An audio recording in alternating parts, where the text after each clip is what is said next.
Welcome! In this quick tutorial, we'll show you how the telematics feature works.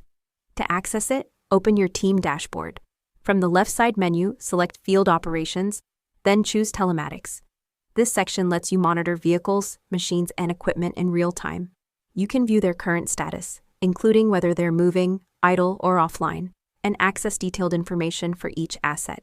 To get started, open Telemetry Providers and add a provider. The platform integrates telematics data through the GeoTrack API, automatically retrieving location and telemetry information from any compatible GPS-enabled vehicle, machine, or equipment. Telemetry data is synchronized every 60 seconds, ensuring the latest information is always available.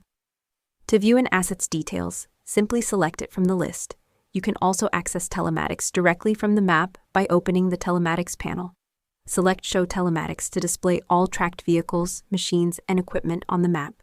Click Fleet List to view all available assets. Select any asset, then click View More to view detailed information.